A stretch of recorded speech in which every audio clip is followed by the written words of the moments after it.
Yes. Before we begin, I would like to remind everyone attending this evening's meeting in person that the meeting is being recorded and that this room is equipped with microphones throughout that will pick up any talking. So please refrain from having sidebar discussions that you do not wish for the microphones to record. I'd like to call the meeting to order of September 3rd, 2024 at 6:00 p.m. Would you please join me in the Pledge of Allegiance? Pledge allegiance to the flag of the United States of America and to the republic for which it stands, one nation, under God, indivisible, with liberty and justice for all.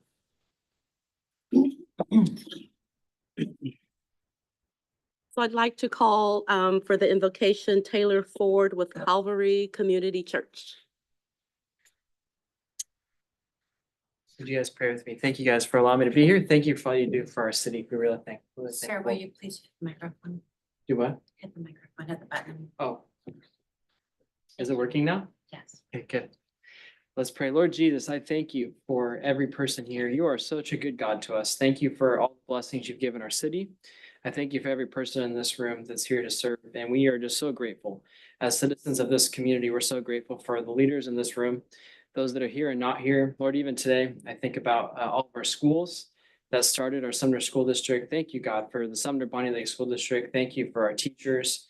Thank you for our principals, all the people that lead. We pray for Superintendent Lori Dent. Thank you for her and her leadership. And Lord, as we have this meeting today, I pray just a wisdom and discernment over all these leaders as they make decisions for our city.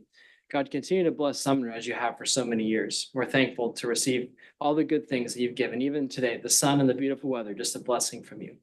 We offer this to you in Jesus' name. Amen. Amen. Amen. Madam Clerk, will you please call the roll?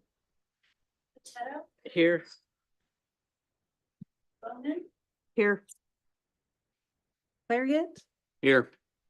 Cole, Here. Elfers, Here. and Rinky. Here. Thank you, all present. So we have a presentation to start off with today. I will call on Communications Director Carmen Palmer. Good evening, Deputy Mayor and Council. Thank you for your attention tonight. I will be soon turning this over to Seamus McNamee from Great Blue Research. Keep in mind for poor Seamus, he is on the East Coast, so he's joining us at 9 p.m. his time. But he is looking forward to presenting to you the results of the community survey. Just a little history, if you remember, we have always, as long as I've been here, held a survey as part of our budget. We always did it in-house. This is the first year we invested with an outside company with Great Blue Research, and we've really appreciated their partnership in expanding the reach of the survey and also giving people taking it that little bit of anonymity that the responses went to them, and they combine them for what you're going to see tonight so that hopefully people could be a little more honest with us. So with that, Seamus, take it away. Yeah, thank you all so much, and hope everyone had a great Labor Day weekend. And yeah, I really appreciate you all having us and to present the results. So yeah, I'm gonna go ahead and share my screen and dive right into it.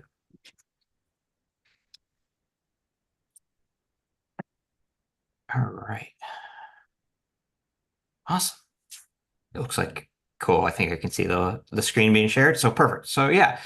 So as Carmen mentioned, my name is James McNamee. I'm the Vice President of Research here at Great Blue. We'll go into explain a little bit about ourselves in just a slide or two, but what we'll be doing today is presenting the results from this 2024 community budget study. For reference, the study was wrapped up and delivered on August 1st. So, if you've had a chance to preview some of the results, happy to answer any questions throughout, and I'll also pause a few times to take questions as well. So like I said, we're basically going to break this into kind of 3 or 4 sections. I'm going to very briefly talk a little bit about us, go over a little bit about how we got here in terms of the results, the project overview, and then spend a bulk of this presentation actually taking you through the results and the key study findings, and wrap up with what we're calling considerations, essentially what we took away from the data as researchers, just to kind of to nibble on and chew on as you're digesting these results in the weeks to months to come. So a little bit about us. We are a full service market research firm that has been in existence since 1979. As Carmen alluded to, we're on the East Coast. But we're a national firm that works with a bunch of different companies, and our kind of main three verticals are municipalities, cities and towns, utilities, and specifically municipal utilities, and the healthcare space. So this is the type of work we're doing every single day. We've done it with towns similar size as Sumner, all the way down to very small towns here in New England to quite large cities as well.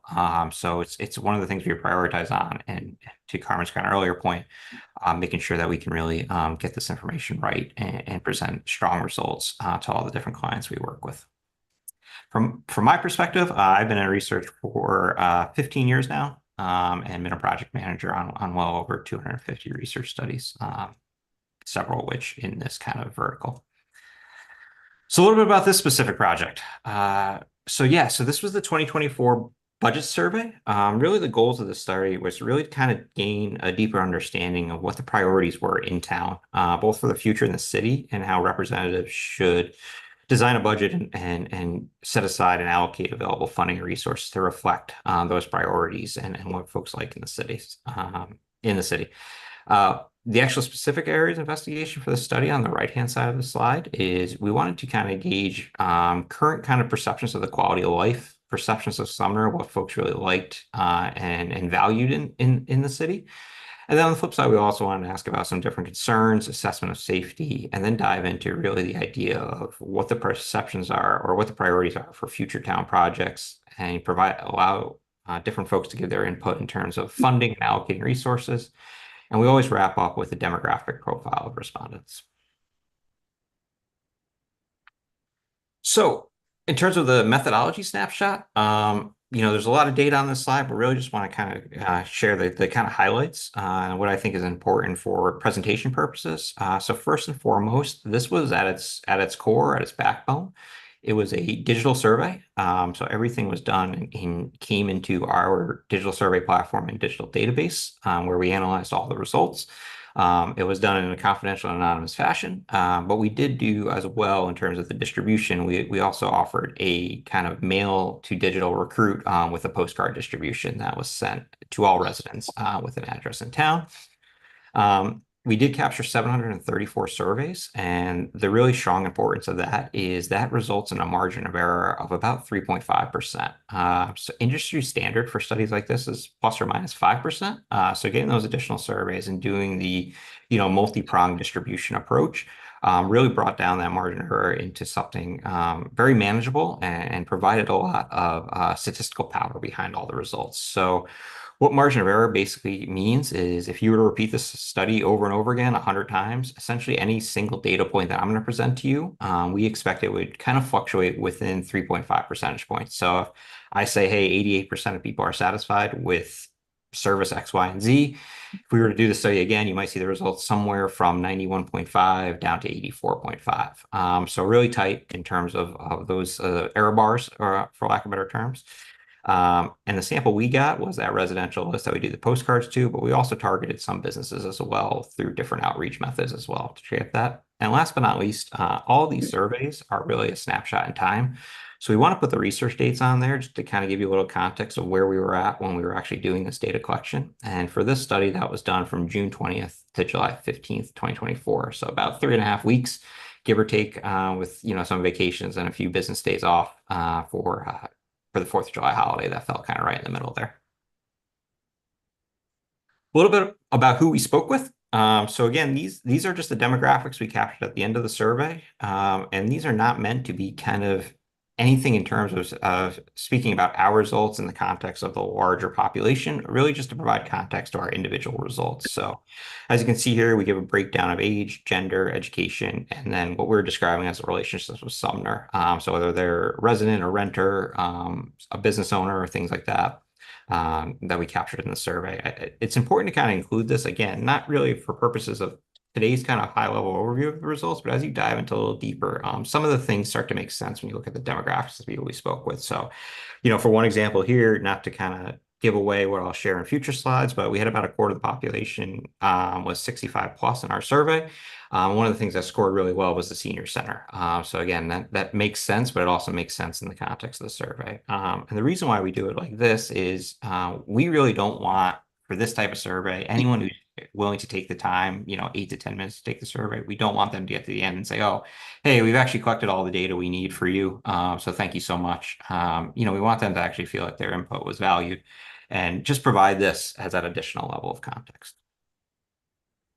So I'll pause there. Any questions on kind of how we arrived at the data, our methodology, our approach in terms of research before I dive into the actual findings? Okay, great. Moving right along. So here's our key study findings. So essentially, for folks who have this in a packet, I like to call this kind of your cheat sheet. I'm not going to read every single bullet point on this because the nice thing is all these things on future slides and all these highlights that we bring up to this slide will be supported with charts and graphs and tables on the future slides. But what I would really like to kind of talk about on this slide is kind of some of the key themes that we saw in this study. So, I think most importantly for this, when we're doing a study like this, particularly as the first time this firm was doing the study, our firm was doing the study, a couple things that we like to see is, beyond kind of just the data quality and all the data checks that we do, we want to kind of first look and, hey, does this data make sense? The things that pop up in one question, also pop up with a similar percentage of folks in a future question. And what are some of the kind of thematic similarities that we're seeing in the data? And the really nice thing, at least in this first go around, is that we can say kind of quote unquote, this data to us made sense. And there were some definitely key themes that immediately emerged from the data. So I think first and foremost, the one thing to kind of highlight here is overwhelmingly people think that the quality of life of Sumner's is pretty good. So about 90% rated as excellent or good. And the things that drove that quality of life were all very similar. It was that small town atmosphere. It was that walkability, the safe fielding, some other ancillary things that people mention as one of the reasons why they moved to Sumner or wanted to live in Sumner, proximity to major cities, beaches, being family friendly or having family nearby. Few folks, under 15%, had any anticipation that they might move out of Sumner in the next few years. And what we saw here on kind of the flip side, so all the things that we saw were thematically really positive. We also saw that when folks were kind of looking forward, we saw the same theme about what they wanted to keep nice about, or not keep nice about Sumner, but keep in place in Sumner. So when we asked people about different concerns, that was kind of the first area where we saw the first key theme about understanding and managing that growth as Sumner continues to grow in the future. Traffic growth and development and crime all popped up as concerns. Similar, when we asked folks about what their priorities were in terms of funding, it was managing growth was one of the top two, along with prompt police response. And we also saw, in terms of other funding avenues, people wanted to see just basic things like making sure the sidewalks were repaired, kept up to date, make sure there was good pedestrian, bike safety lanes, and all those type of things. So really, thematically, what we saw in the results kind of throughout the survey was, hey, there's a lot of things to like about Sumner. Folks really valued kind of the way the city was set up, that small town charm, that walkability, the things they grew to love about the city. And really, when we asked them to think moving forward, a lot of folks said, hey, we want to keep it these things. We want to make sure that, hey, we're welcoming more people into our community, but we're doing it in a way that manages growth, make sure it's still easy to get around, those type of things. Next up, so as I mentioned, we did not do this survey in 2022, so we don't have the raw data, but we wanted to kind of show you a little bit about how things have progressed over time.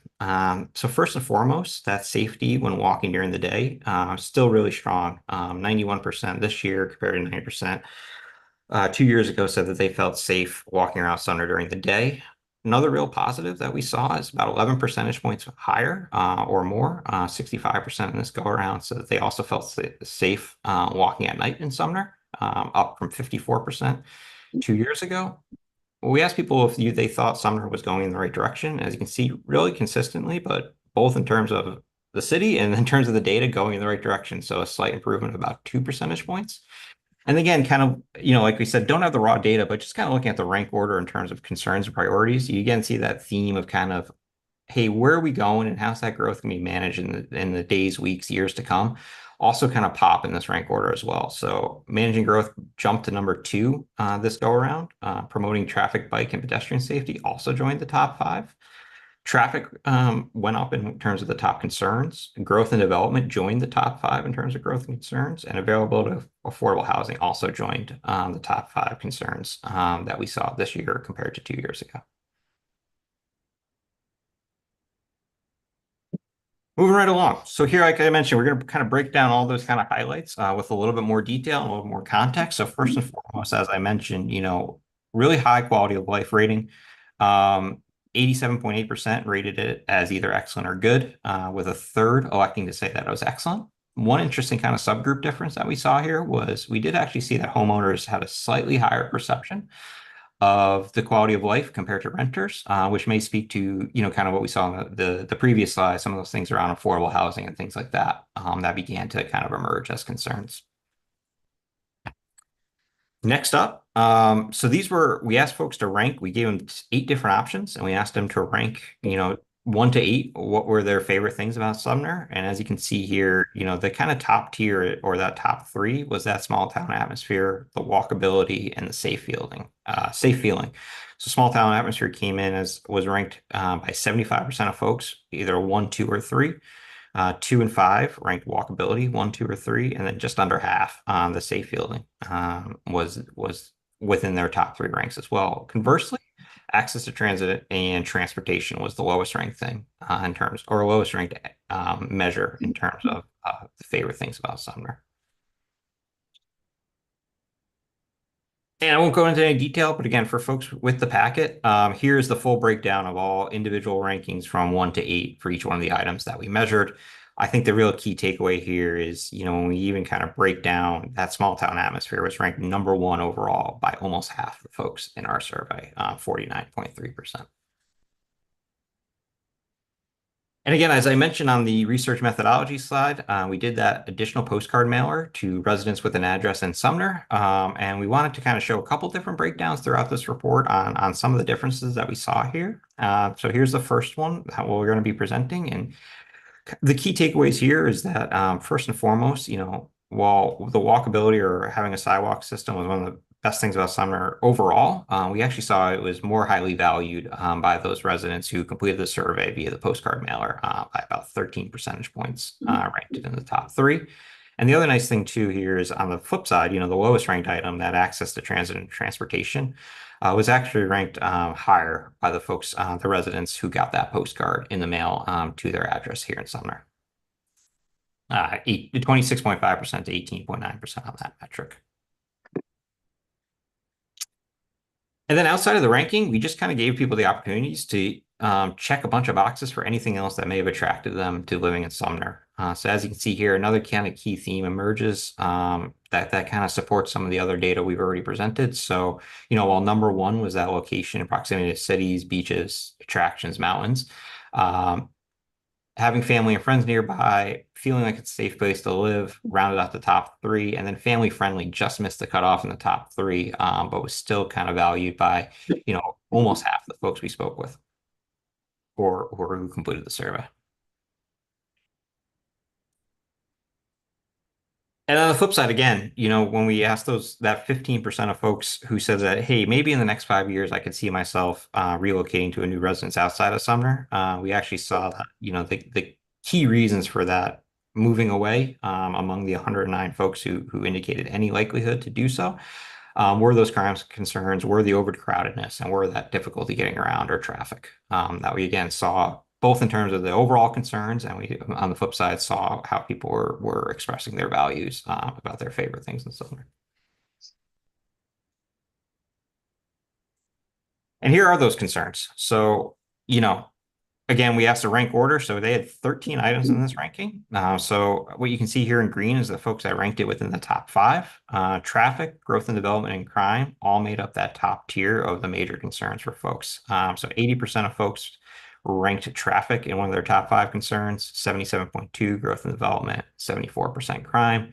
Just outside of there, but really kind of in that top tier as well, is the homelessness at 73.1%, ranking it within one of their top 5 concerns. And again, this is super difficult to read with all 13 data points, but if you're there and you want to look at it with more detail to kind of see how that distribution made sense, again, growth and development and crime, is basically the number one concern for about a quarter of the population. And then after that, so after they did their ranking, after we asked them if they were moving away, what those concerns, we did a final kind of catch-all. Is there anything else you're worried about that is not already in any of the lists we've asked about? Good news here is, for the most part, people said no or nothing. However, again, once again, we saw even when verbatim comments and being unprompted, overdevelopment and excessive building popped as one of the most volunteered issues that people were seeing.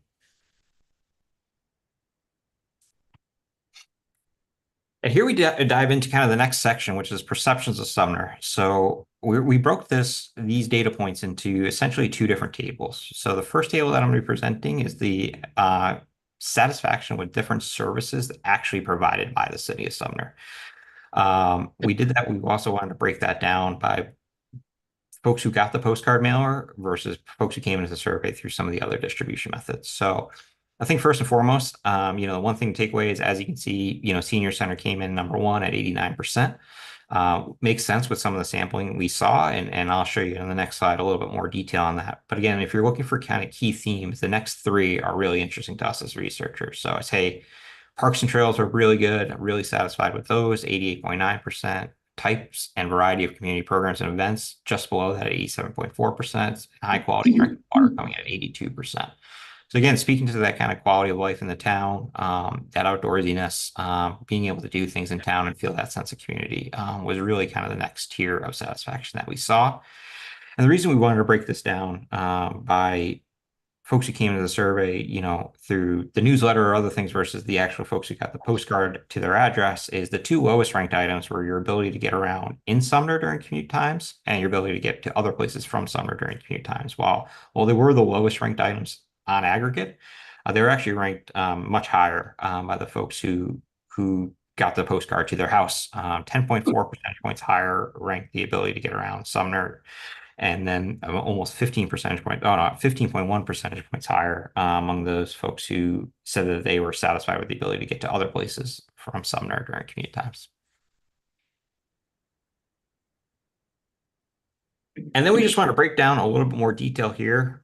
Again, I won't kind of go through each kind of table here, but two things I wanted to call your attention to provide a little context. So in these ratings, what we did is we both allowed folks to skip it if they, didn't have any experience. We removed the don't know, unsure responses to really kind of get these ratings down to, hey, who are these folks that actually have experience with these various things? So as we mentioned, the senior center was ranked number one, but for the most part, it was ranked by those folks who had experience with it. So only 245 folks provided a rating on that, which makes sense. It's more of a niche service, whereas things like the drinking water, parks and trails are ranked by almost the entire population.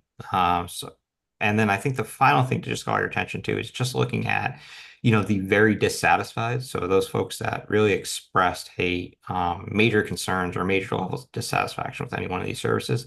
As you can see, outside of the two lowest ranked items, ability to get around and in and out of Sumner during commute times, everything else was in single digits in terms of dissatisfaction. So again, thinking back to that methodology slide and that, 3.5% margin of error, for things like the quality of parks and trails and the types of variety of community programs, there may be a case where you were to do this study again and you see that closer to 0%. So really strong ratings overall for this different services being provided by the city. And then, as I mentioned, we also did a follow-up. So we basically asked the same table, but we then asked about services not technically provided by the city of Sumner, but provided by other organizations to, residents, businesses, or folks kind of in the town of Sumner. So number one ranked thing was the fire services at a near unanimous satisfaction. The schools scored very well too, and recreation scored very well, as well as the public health services, all scoring satisfaction from over 4 out of 5 folks who took the survey.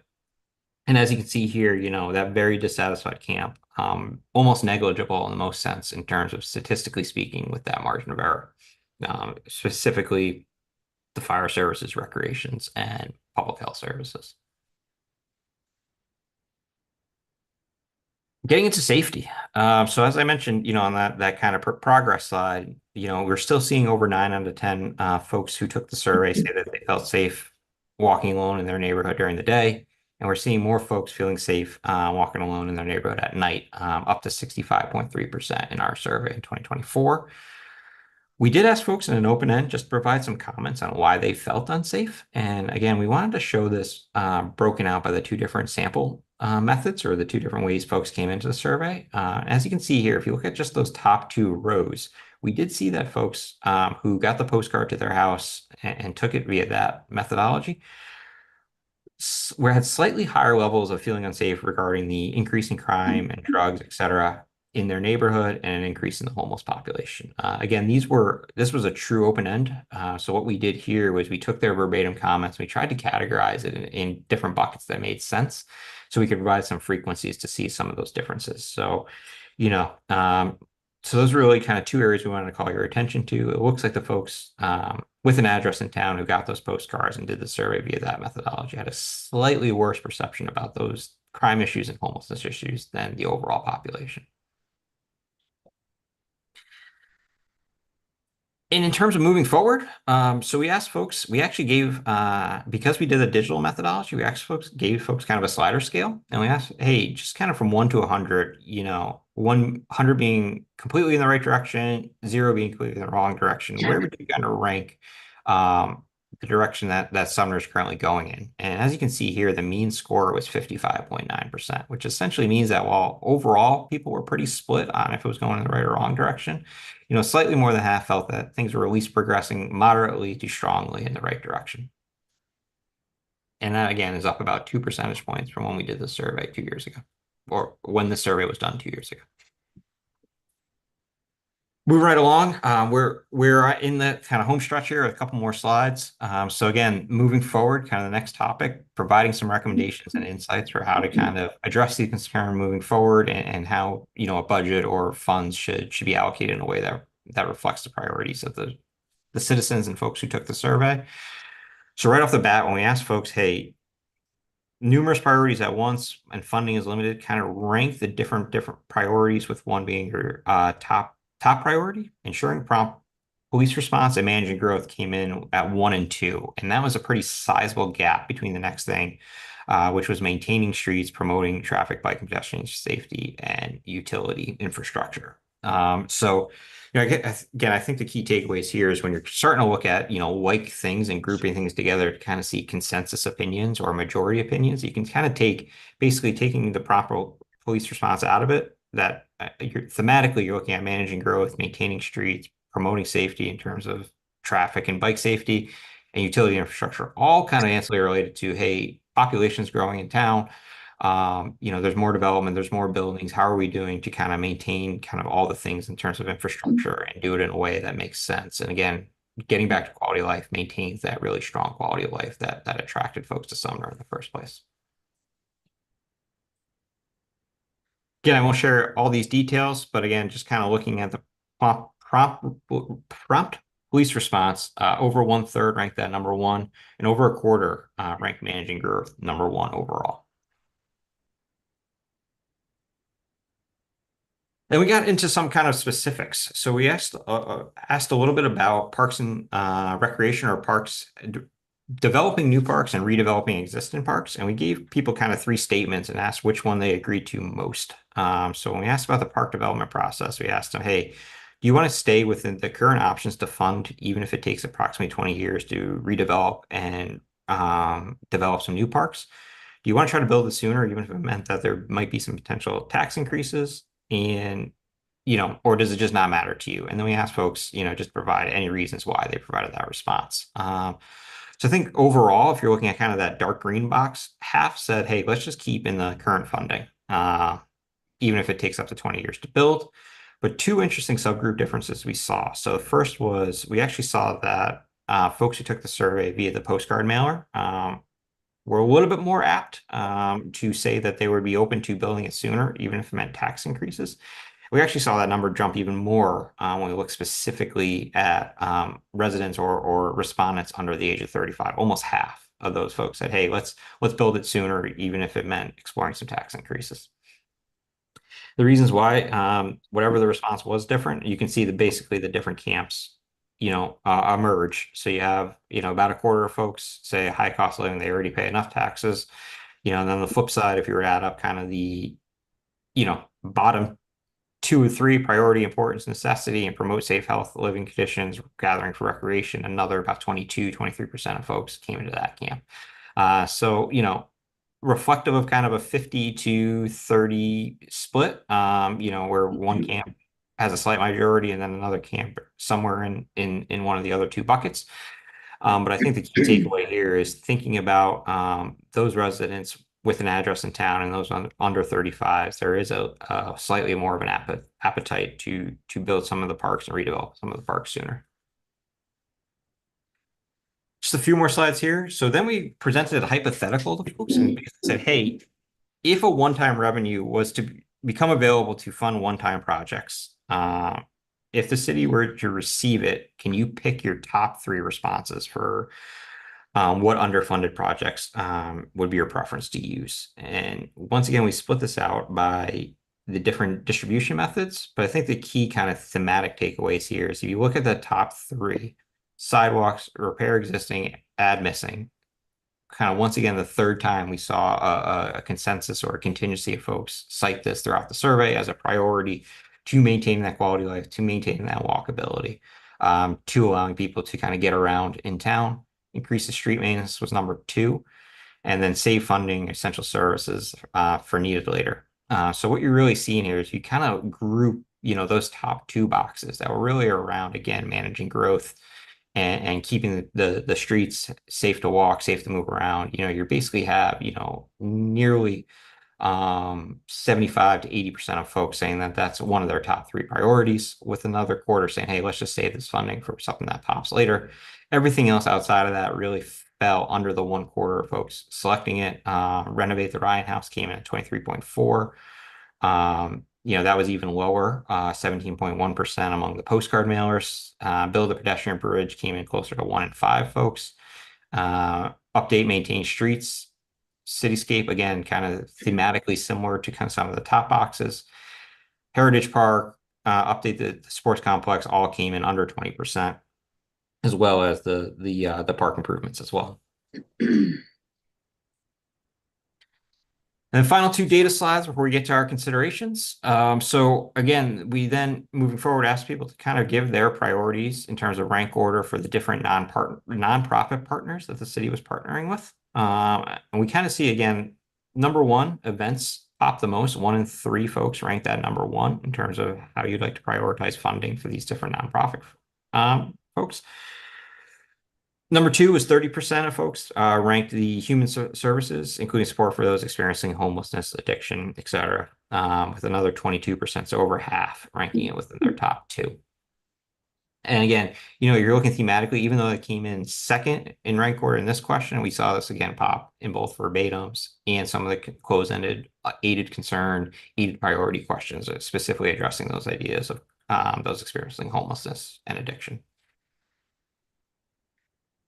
And final kind of breakdown of the different kind of methodologies. So one of the really interesting things here we saw the top 2 rank order flip from the respondents or the residents who completed the survey from the postcard mailer versus all the other distribution methods. So, over 1 in 3 folks from the postcard mailer ranked human services number 1.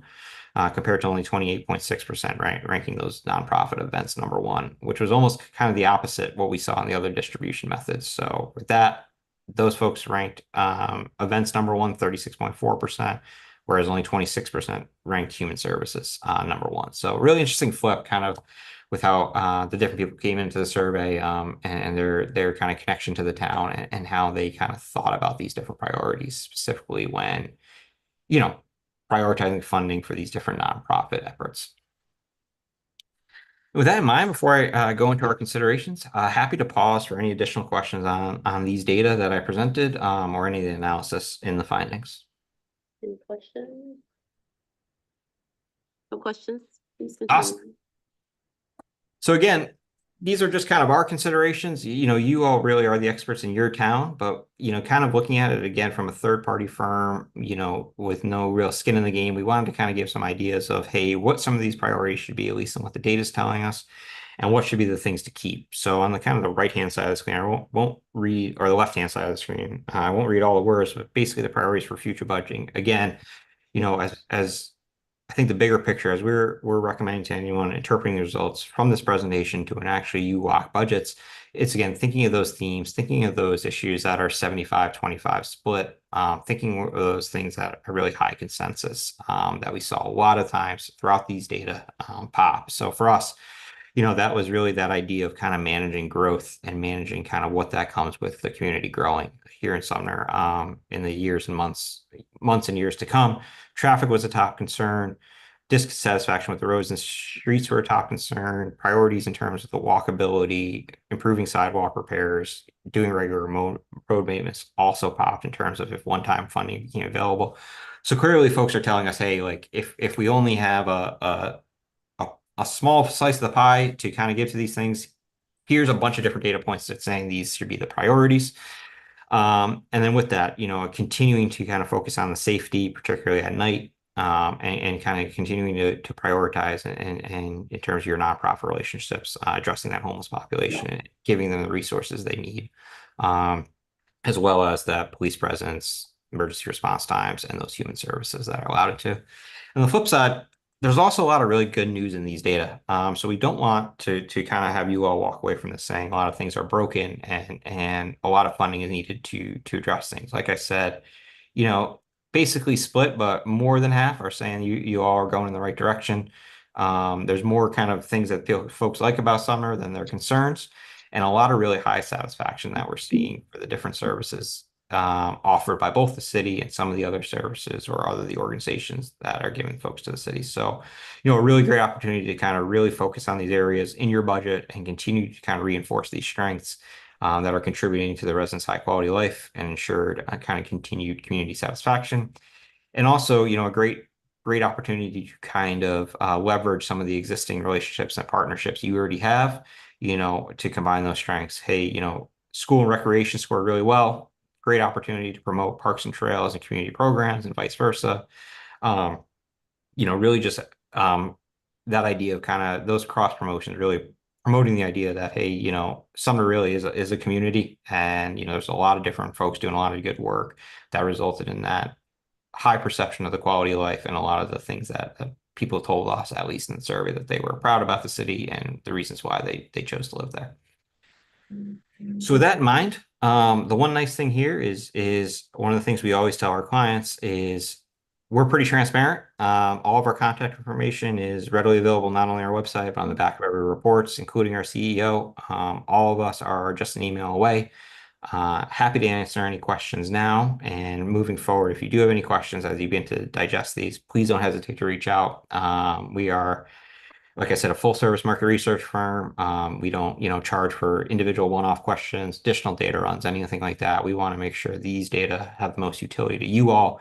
And that is an organizational wide priority for us here at Great Blue, from our CEO to myself and the other VPs and all of our project managers as well that worked on this project. So that in mind, I'll wrap up by just saying happy to answer any questions. And last but not least, thank you again so much for the partnership and allowing us to kind of provide this service and hopefully provide some valuable insights to help you kind of move forward and kind of understand some priorities based on what the citizens are telling us. Yes, we do have a question from Councilmember Elfers. Great. Hey, thank you. Thanks for the explanation and going through that with us. I just had a couple questions. How does the survey, we look like we got 700 people, about 550 of them from residents of Sumner, and like we're like a 10,000 person town. How does that compare to other cities as far as responses and how many people are responding on the survey? Yeah, your response rate was really strong. Typically with a survey like this, we see about a 1% response rate. So we were really happy with the response rate. For us, it's the raw number of surveys that we're more concerned about rather than the response rate. But in both metrics, you scored really well. So like I said, kind of I alluded to, that margin of error is what we're looking for. We want to get that as close to zero as possible, but we definitely want to get it above 5%, which is kind of the kind of quote unquote, you know, benchmark for our industry. But to your point, we typically see with these type of, postcard distributions or digital surveys out to a town, about a 1% response rate. So you scored much better than that. Okay, thank you. And one more question, I guess. I was just curious. I noticed on the survey, like 60% of the folks that responded were over 40 years old. And I think a majority were female. How does that relate to, just a couple other things that showed up, but I'm just curious, does that relate pretty consistently with is the town predominantly over 40 years old? Is that, because it sounds like some of the folks with postcards were maybe commuters. So just trying to interpret that data, do you have any information to show if we're missing a chunk of the population, just maybe they're busy or didn't get it, or? Yeah, great question. So twofold, like I said, we didn't kind of quota sample this, specifically because, as I alluded to, we didn't want somebody to give their time and get to the end and say, oh, hey, we have too many responses from 65+-year-olds or 40+-year-olds or whatever it may be, or females. Again, what we were looking for is enough statistical power within different subgroups. So if we did see any differences, like, we showed a couple for age, a couple for the different distribution methods, a couple for rent versus own, that we know if we're going to show you that subgroup difference, we know that it's statistically reliable. So that was kind of our approach to it. But I will say in general, surveys overall tend to skew slightly 40+ and tend to skew slightly towards female. So not atypical, and definitely nothing that we were concerned with, because again, like we said, in those kind of younger age groups, in that under 35 age group, we felt that there was enough statistical power to show you some differences in these data where it made sense. All right, thank you very much. Yep. All right, I just want to thank Seamus again and Great Blue Research. They were also wonderful partners with us. Just a couple points. One thing he mentioned, the distribution through the postcards. We have always struggled with how to do a postcard fairly because of multifamily, that it would go to one property, even if you put current resident. Great Blue came with the recommendation that we send it using the voter registration rolls. So we appreciate that from them. That balances that a little bit and gets the invitation to participate in both owners and renters' hands. So we thank them for that recommendation. And also, as Seamus mentioned, this is in the packet. It is also going on the website either tonight if I'm really good at multitasking, or tomorrow. And it will also be in this week's e-news and then the printed newsletter. So we will be sharing these results far and wide with all the people who took the survey. Okay, thank you so much. Okay, so let's move on now to the consent agenda. Will the clerk please read the consent agenda? 1, approval of checks and electronic payments in the amount of $1,800,522.46. 2, resolution 1697, interlocal agreement for specialized law enforcement services. 3, resolution number 1698, addendum to the interlocal agreement for multi-jurisdictional SWAT team. 4, Sumner Texaco Heritage Park remediation, Department of Ecology voluntarily clean up program agreement. And 5, approval of the minutes from August 19th, 2024 regular meeting and the August 26th, 2024 study session. Okay, thank you. Councilmember Botetto, would you please make a motion to adopt the consent agenda? Yes. I make a motion to adopt the consent agenda. Is there a second? I'll second that. Okay, thank you, Councilmember Elfers for the second. Would any council member wish to remove an item? No, okay. So, Deputy Mayor Cole, I just want to clarify one item. I don't see what was read as item number 4 in the packet.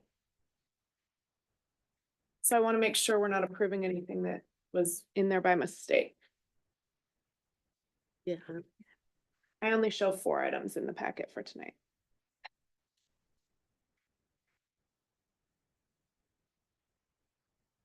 Will be just a minute.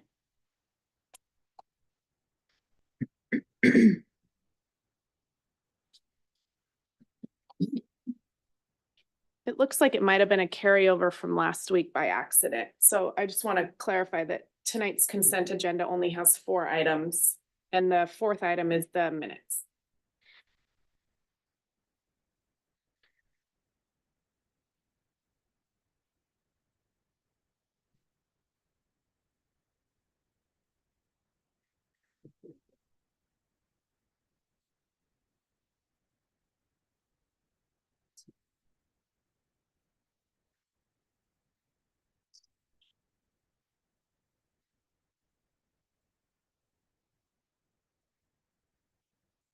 Ms. Marquez, you are correct. There are only 4 items on tonight's agenda.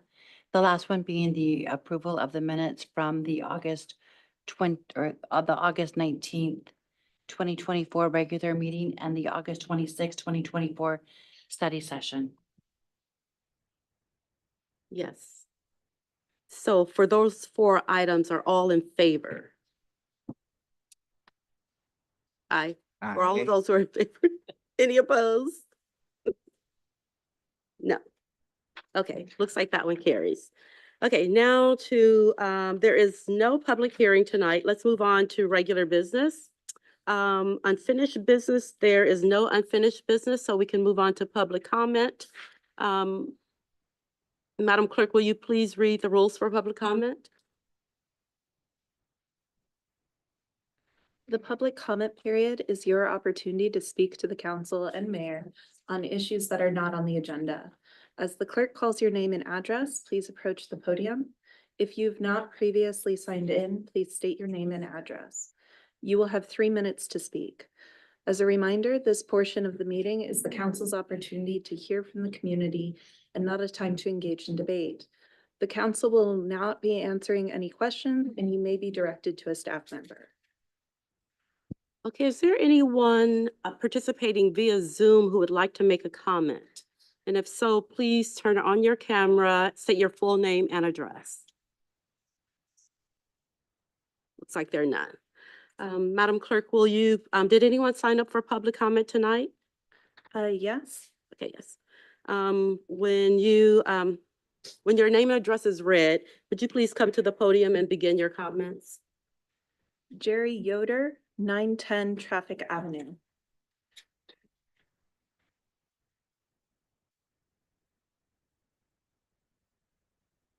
Hello, I'm Jerry Yoder. Mr. Yoder, will you please hit the button? Pardon? Will you please hit the on button, speak button on the speaker? Okay, anyway, I've been out of town for about 3 weeks. Oh, okay, I've been out of town for about 3 weeks. I've lost track of what's going on, but what I've seen on the internet from you folks here and also friends, what's going on. I understand that September 9th, we're able to pick up our plaques at the police station here at 8 in the morning. Is that the time, 8 a.m.? I know that it's on the night. Yeah, I'll be addressing this in my comments later. Deputy Mayor. Okay, anyway, the thing that got me is first come, first serve. Anybody that wanted them, whoever got the first could have anything they wanted. Now, it wouldn't make sense somebody to want to take mine. You know, I'd like to think everybody kind of likes me. They wouldn't do that to upset me after all the effort I've put in to get it. So Kathy at one meeting said, I'll make sure you get it. Now Kathy's not here, so I can't beat her up to make sure she's still gonna do it. But, you know, if that's what it is, that's what it is. I don't want to have to bring my motorhome down here and spend the night to make sure I'm gonna be guaranteed first in line. The other thing that kind of bothers me is we evidently, if you buy an electric car in Sumner, you know, the last time I mentioned this, a lady stopped me outside. She says, I have to go all the way to Auburn to get my electric car charged because we don't care if we get our electric chargers fixed or not. I went around today checking all the ones we had. None of them work. You know, so we must not promote electric cars in Washington, in Sumner. I mean, if I was selling cars again today, if someone wanted to buy an electric car, I would clue them in. You know, you either get a charger at home and spend a few $1,000s, or you're gonna have to go out of town. I mean, I don't think it's fair for the local people that have electric cars that are trying to save the environment. They can't get them charged in Sumner because we don't care. That's enough. Thanks. Thank you.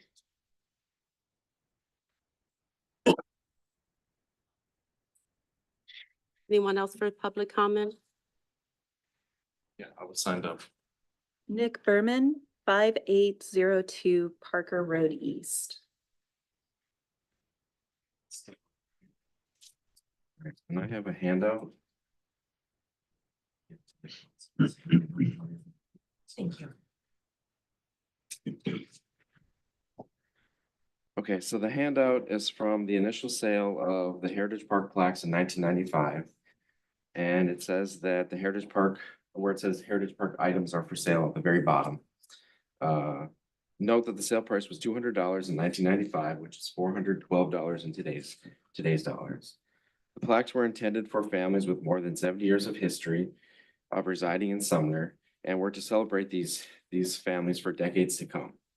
These plaques were removed from the fountain and believed to be lost, but after some much appreciated work by Melissa Fox, their fate was uncovered and was left to the Finance Committee. I watched the Finance Committee meeting on August 8th when the committee decided to surplus the family name plaques and handed the responsibility of devising a plan to distribute the plaques to give the family members a chance to pick them up. The plan that was devised calls for a first come, first served giveaway of the city's heritage that reeks more of a Black Friday sale where people will have to camp out in front of City Hall or form a line like a concert ticket giveaway or standing in line for football.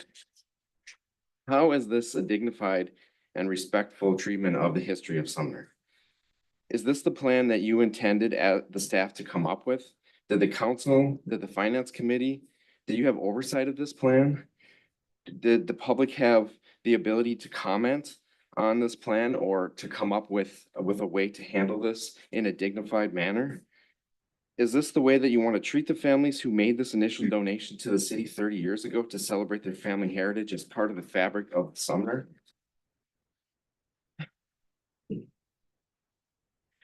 The family members thought that these plaques had been lost forever and the city had them in storage the whole time. And now you want to give away the history one by one to the first person in line. There's no guarantee that any one family is going to be able to obtain the plaque they came to get unless they camp out in front of City Hall. Even then, you have to still be first in line. Someone in front of you could get the plaque that you want. What if the family has moved away? Are they just out of luck? What if they work? Should they rearrange their entire lives to fit the city's schedule? How is this fair and equitable to those involved? Are you kidding me? Why must you turn this process into a circus? Will you be selling popcorn out front too?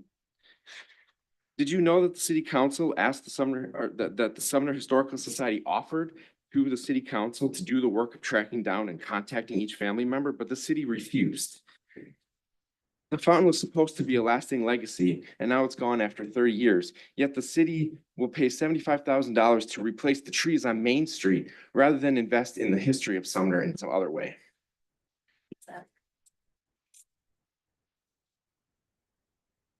Thank you. Any more public comments? No, that's it from the list. Thank you. So we will move on to new business at this time. We will start with item A of new business, confirm LTAX recommended funding for Main Street Vision of Trees. Councilmember Batato, would you like to make a motion? I make a motion to approve the Lodging Tax Advisory Committee's recommendation to advance the Main Street Vision by providing up to $75,000 in lodging tax funding to replace the street trees on Main Street. Thank you. Would anyone like to make a second? I'll second. Thank you, Councilmember Bowman. Now Communications Director Carmen Palmer. Good evening, Deputy Mayor and Council, me again. I'm going to speak to this item, and actually a lot of what I'm going to say for this item applies to the next two items. We wanted to give you the chance to be able to vote independently, but I'm not going to repeat myself 3 times. You have a lengthy agenda already tonight. So before you is a recommendation from your Lodging Tax Advisory Committee, LTAC for short. It is a rather wordy recommendation because they had a long discussion about these items. That was a very good discussion. All 3 items further the recommendations of the Main Street Vision. If you recall, that was a planning process we went through in 2021, 2022, using the UW Graduate School of Urban Studies and the students there, as well as some professional mentors. And a lot of our hospitality committee was part of that. Our merchants, our downtown association, our destination marketing organizations. And that laid out a lot of strategies moving forward to update the downtown and really give it a vision for moving forward and being active and healthy and growing and moving in the right direction. One of those items that has come up time and again with this, particularly our merchants, is the trees that are downtown. I don't know, particularly right on the main street. I don't know if anyone's noticed, you'll probably see it now that I say it. Those were not the correct variety for that location. They keep trying to grow larger than fits a main streetscape. They block business signs, business windows, business entries. The city arborist tries to prune them as best he can, but he's fighting nature because that species of tree wants to be a lot bigger. It's also quite the wrong shape. And if you look at our trees, our Parks Department does their best, but they are shaped a little oddly.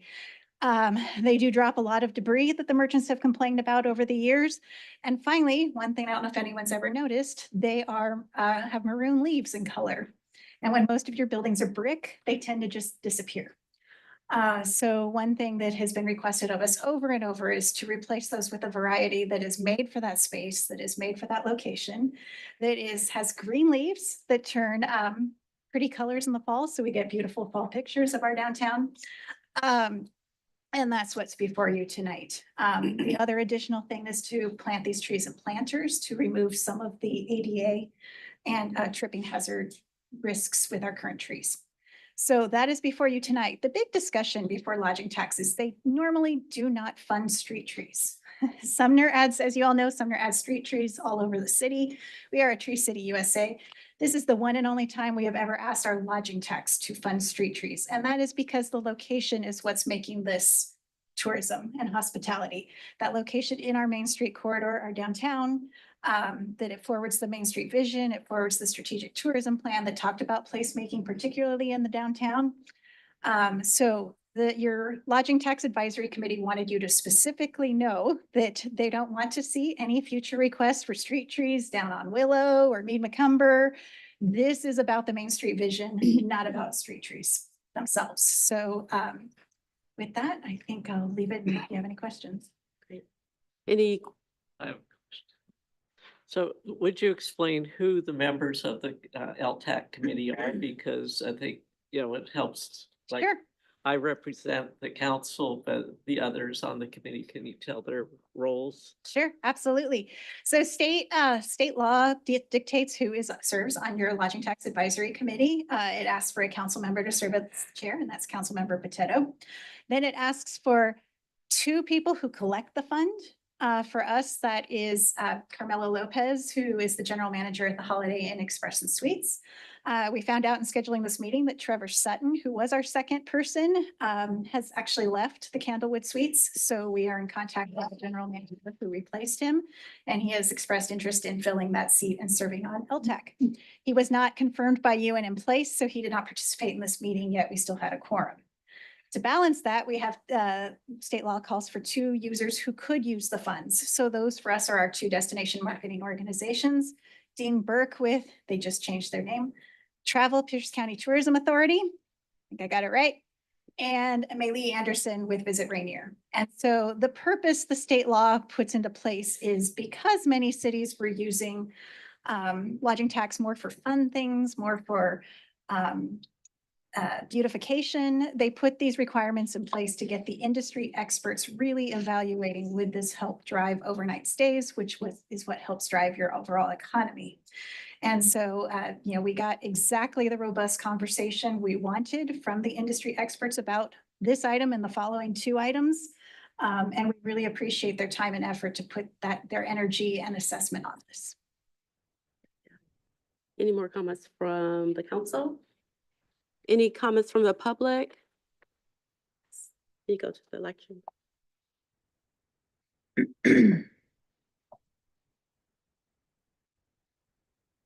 Is it on? Okay, thanks. Yeah, so I respectfully object to this. Sir, will you please state your name? Nick Bierman, D802 Parker Road East. Is the timer starting or I just talk? Okay.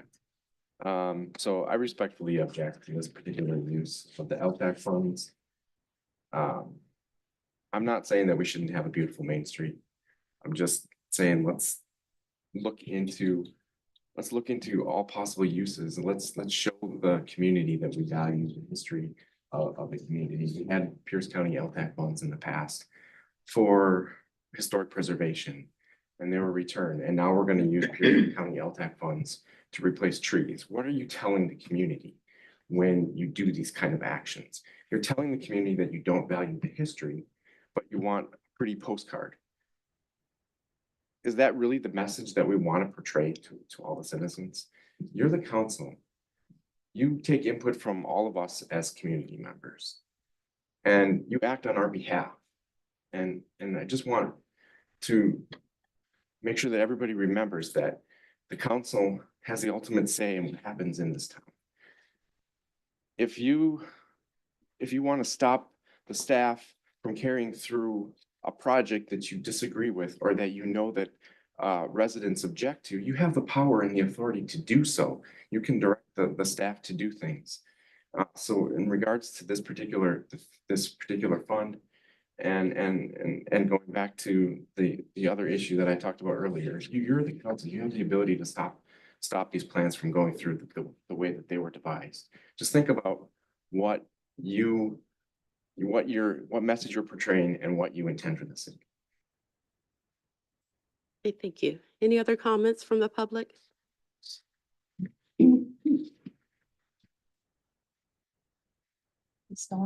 Yes. I'm Amanda Henderson. I live at 5908 and 5912, 162nd Avenue East.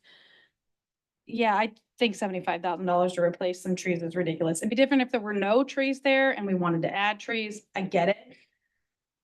And I get that they're maroon sometimes and blend in with the brick. I get it, like, cool. But I just feel like it's a complete waste of $75,000 that could be going to a lot of other things that we've been fighting for or that we want. It just seems so foolish. It's like, sometimes I want to, it's like, shaking your child when they're spending their money wrong. You just want to shake them and just go, please learn from my mistakes, spend it better. And one question I guess to be asked is, what's going to happen to the trees that were there that you guys want to take out? Are you just going to chop them and then dig them out? Because trees can be transferred successfully if you do it right and then use them somewhere else in town, at least reuse them. I just think if the trees are blending too much or the vendors don't like them, I totally get that it's blocking their signs. Then how about we just take them out, pave it so it's safer for ADA as well, and put giant hanging baskets or whatever that a lot of other main streets do. There's other options. I normally am not a take a tree down person. I love trees. We transfer trees in our yard all the time. But I feel like that's gonna be a lot cheaper. It's gonna check off a lot more boxes. I think you can do a lot more better things for the city than replace trees that aren't broken. Thank you. Thank you. Any other comments? Okay, Madam Clerk, will you please call the roll? Deputy Mayor Cole, point of order.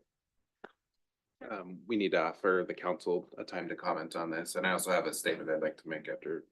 Okay, they did their comments first. We kind of did it out of order. Oh, okay, well, we missed it on this one, so sorry about that. Okay, If I could just. again, okay. Truby. Any additional comments? Okay. This is for Mr. Kosa, I guess. I'm just curious, for the record, do you have any idea how much of the sidewalk we could replace or fix with $75,000 if some of these trees that are currently there are causing damage to the sidewalk? Can you tell us like an estimate just off the top of your head? Can't use that.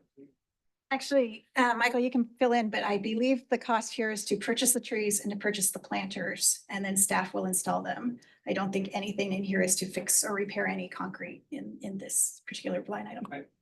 I would probably say that it's probably not an acceptable use of LTAC funds. Let me clarify. My question was really just about like, if you leave trees in there that are too big, that aren't fitting in the sidewalk, it seems to me that you see sidewalks around town that are creating their damage from trees that are not appropriate for the location. So I'm trying to put in context $75,000 that's replacing trees that aren't appropriate. And also the cost of, if you don't replace them, how far does that money go to fix a damaged sidewalk? It's not really about what we do with the LTAC funds. It's more about the cost of not doing it. I'm trying to remember how many locations we have that we're looking at with our current street tree repair program. Off the cuff, I don't have a great answer for you. It is something that we might be able to find relatively quickly. It's gonna be, you know, we're not looking at, 45 locations. We're probably looking at half a dozen to a dozen locations that we'd probably be able to fix for 75,000. I can get you a more firm number in a few minutes, probably, unfortunately.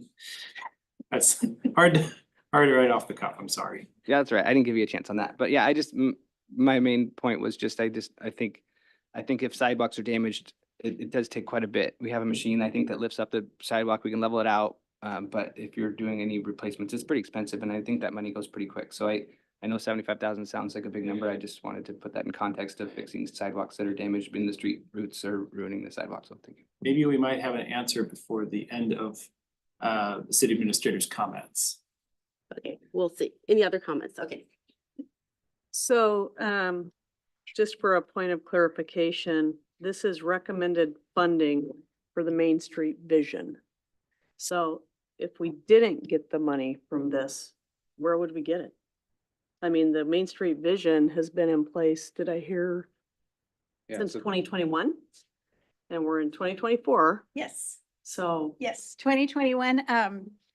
And I got asked a similar question by Dean Burke in the lodging tax meeting. You know, what happens if we don't invest in this? And you know, I believe some of the conversations we've had is from the city side of things. When you look at Main Street, if you're not moving forward, you start moving back. And I love our Main Street dearly, but there are, like my house, I start to see the things that are worn and need updating. And if you don't do it longer and longer and longer, the whole thing starts looking a little shabbier. And, you know, we have a lot of private people, Bomb Charcuterie just opened, and other businesses coming where Blue was. We have a lot of people investing personally with their own personal business. And, you know, to give them a location that really works for them is on us with the streetscape and some of these investments in the greater Main Street. Councilmember Bowman, if I could also just jump in, if we did not fund it out of LTAC, it would be a general fund expense. And well, yes, this was identified in the Main Street Vision in 2021. This has been a common complaint of our downtown merchants for well over a decade, that they're the wrong trees for downtown. Additionally, our insurance company has weighed in, and they have concerns regarding the tripping hazards that our current street tree situation is causing. So we have to do something to address it.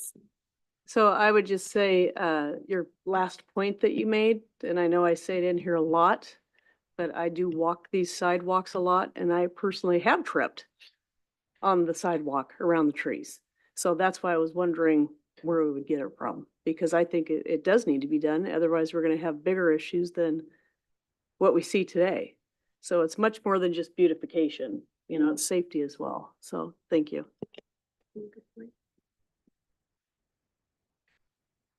So the trees are being raised in Sumner at the nursery, and do you think that the number might be lower than the 75,000? 75 is the maximum? that Yes, we would yes. go? You don't want to, when you're asking for a recommendation, it's always up to, because you don't want to fall short and then have to be back here in front of you saying, we estimated wrong. So 75 is the high end. I don't believe Derek Berry was looking into the tree order. I don't believe the variety that is recommended for down there is in our tree nursery. Oh. But they are also, you know, working every deal they can to make it cost efficient to do this replacement. Okay, thank you. Thanks. Any other questions? I have a quick question. Carmen, do you have to know how many trees we're getting for 75,000? Is it, Stay up here. I mean, roughly, do we know how many? Just so we can kind of look at it and say, I have the diagram sitting on my desk. That would have been a good thing to bring down. I believe about 20. I'm looking at Jason to see if that's about his recollection. Yeah, it might be even a little bit more than that. It's not just trees, though. It's Yeah, also planters the and other planters things, and the labor. It's also not putting trees exactly where they were. Like I said before, They're- some of the current trees block entrances and windows. And so this would be reassessing to not repeat those same errors. okay, thank you. Mr. Wilson? Yeah, I just wanted just a point of clarification, because I heard Mr. Bierman say something that is not completely accurate. This is not Pierce County lodging tax funds. This is the city's occupancy tax which must follow the same rules of the state lodging tax that Pierce County follows. So we do not get lodging tax, we get an occupancy tax, and that's what this was coming out of. Okay. Any other comments, questions? Okay. Looks like we can. Okay. Hello, we've confided in the. Mr. Costa, if you wouldn't mind coming up to. Yes, the- absolutely. so Thank you. everybody can hear you.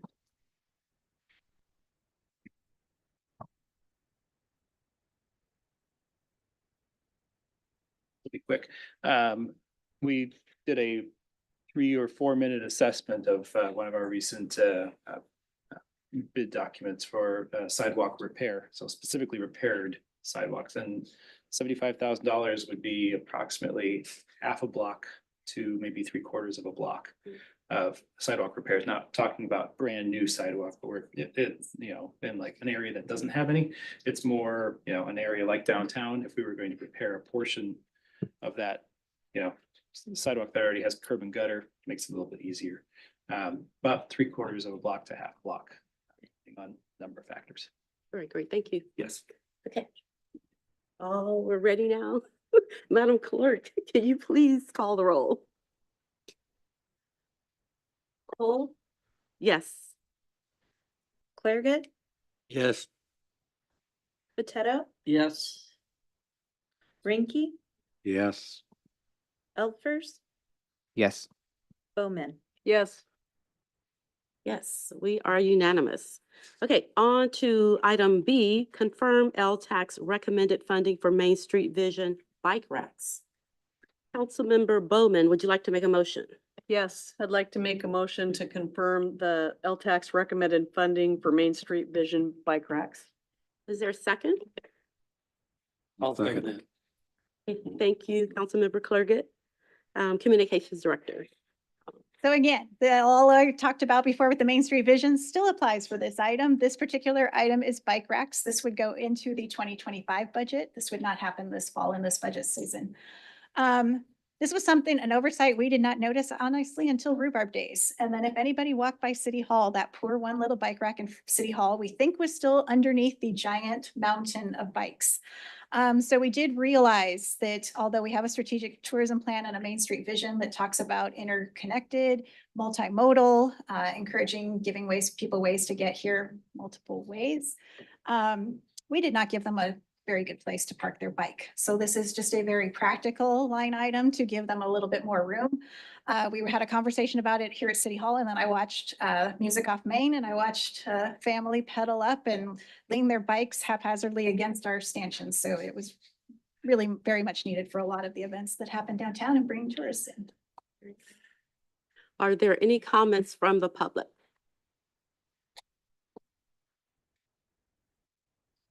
Any comments online? Any comments from the council? Yes. Good. I agree with what Kerman has said. Again, we have bike paths, we have bike lanes, and I personally see a lot of people ride their bikes around town. So I think just for the matter of them being able to lock their bikes up to come up to town, it cuts down on the traffic. I really would like to see more of these bike racks, not only around town, but at the parks myself. So I just wanted to put that out there. I think it's a good thing. Okay, thank you. Carmen, can you give us an idea of how many would be covered under this? I'm trying to remember again. I got this number from the Parks Department and Mr. Barry. Jason's looking.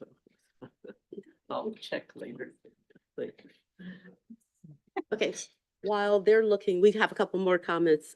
Let's start with that. I just wanted to say, I don't know if anybody else on the council takes their bike to the council meeting, but I really do, and I appreciate it. So that's great. I was just curious, is this gonna go on Main Street or on the sides like Alder, Ryan, Wood?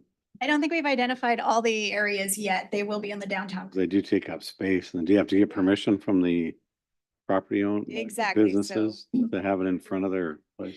I can't remember if they're incorporated in the Heritage Park and Hops Alley designs, but that also might be an opportunity, I believe, that's coming.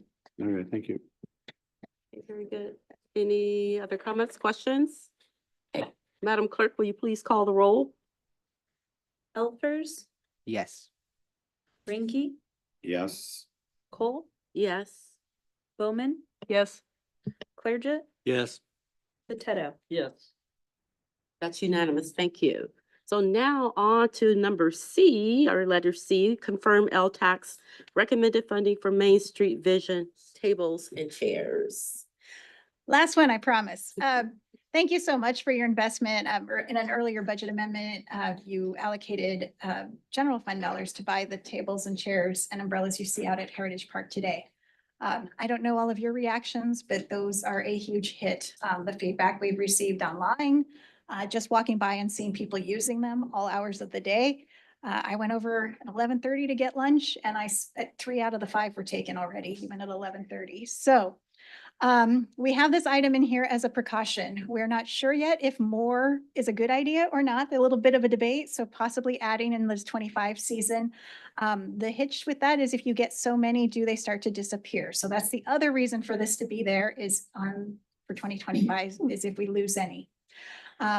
Hopefully not. They have lasted, we have no wood here, but knock on wood. So far, they have lasted really well. But we know what happens to city property with being damaged or missing. So we want to back up for this, what's quickly become overnight quite the priority and popular asset downtown. If you've noticed, it's not just the people using them, but the moment you drive down Main Street, the downtown looks very alive, very active, even on a Tuesday afternoon, because you see people meeting and gathering and eating. And so I actually know the answer to this one. This funding is based on how much it costs to order 5 tables, 20 chairs, 4 per table, yes, and 5 umbrellas. Very good. Okay, let's, at this point, Councilmember Rankin, would you like to make a motion? Yes, I'd like to make a motion to confirm the Lodging Tax Advisory Committee's recommendation to fund for Main Street Vision tables and chairs. Is there a second? I'll second it. Thanks, Councilmember Potato. And now at this point, are there any comments from the public? Okay, come on up.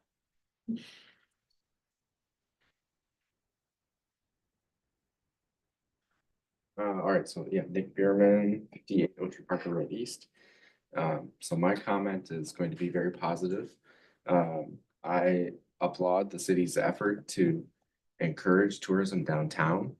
I think that having tables and chairs and bike racks is a great way to make sure that people feel welcome. People who maybe don't want to take their car and would like to park a bike and like to sit out and have lunch. I like this idea. I think of this as an investment.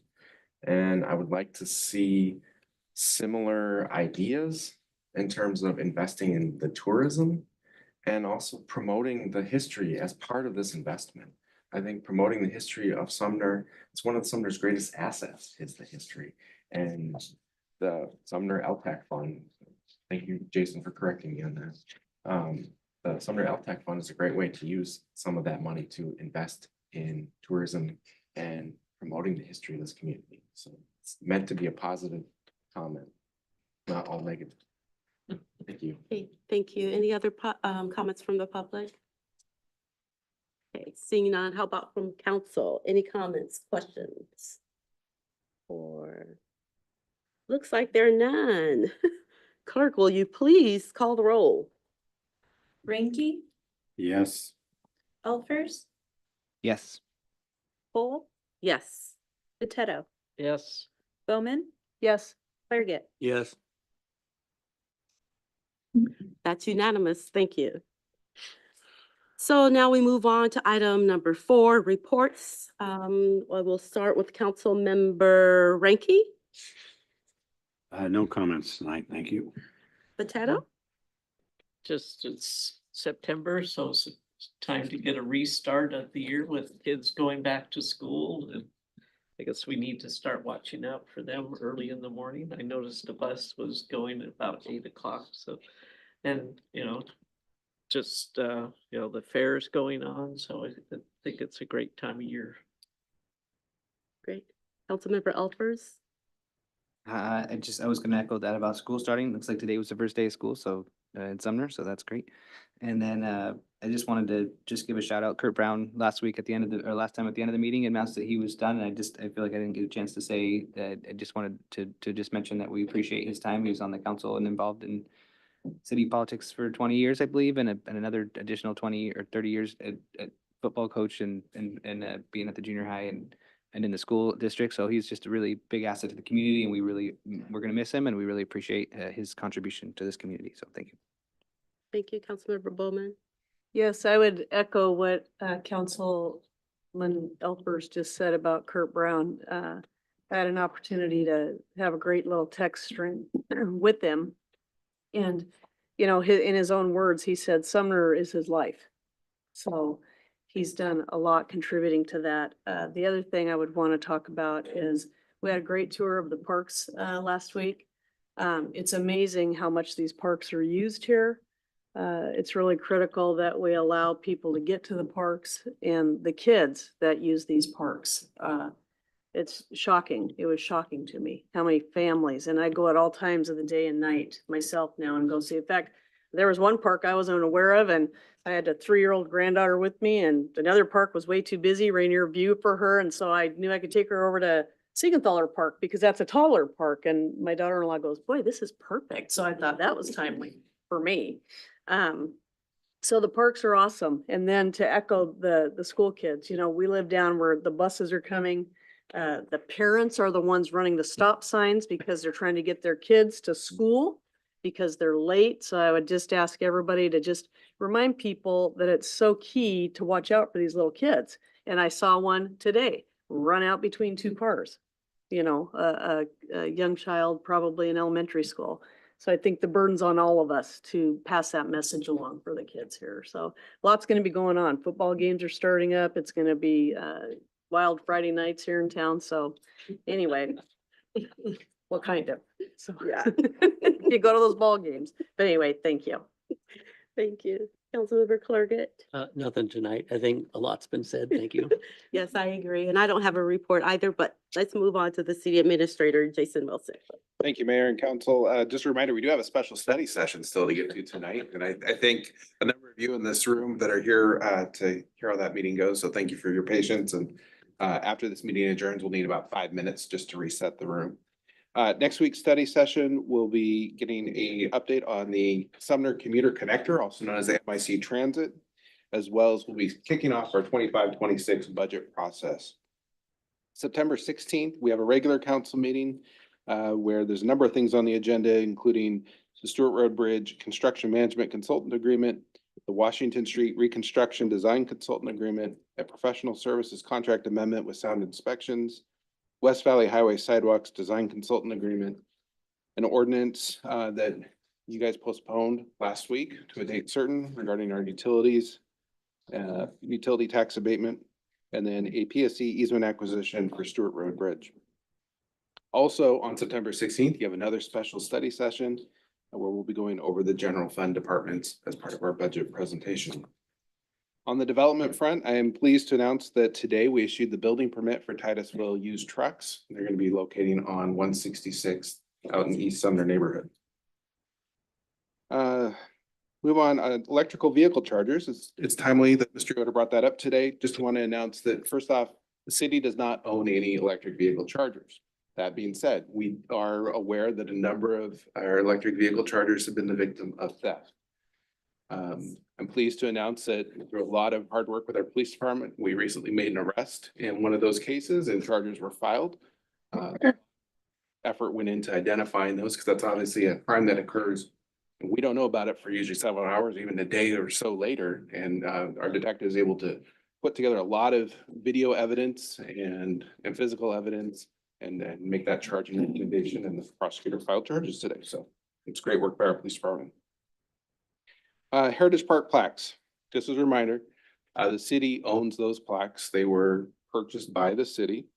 The Finance Committee surplused these items at the August Finance Committee meeting and directed staff to coordinate the pickup of the plaques on a first come, first served basis, with any not being picked up being offered to the Sumner Historical Society. was alluded to earlier in this meeting. That pickup is set for September 9th, which is next Monday from 8 to 10 a.m. and then again at 5 to 6 p.m. right here in this council chambers. Only one plaque per person. Once again, on a first come, first served basis. More information can be found on our website.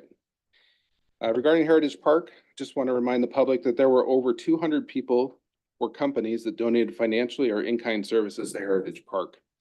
The city is in the process of developing a semi-permanent acknowledgement of all donors that were identified in Resolution 914, which was adopted March 4th, 1996. There is a building planned for Heritage Park, and if that building is constructed, and that's dependent on funding, it is staff's intention to recommend that a permanent acknowledgement to the original donors be included in part of that building. Happy to answer any questions. Any questions? No questions. Thank you. Great, thank you. So there is no executive session for this particular meeting. There is a special study session following this meeting. This meeting is adjourned at 7:25 p.m.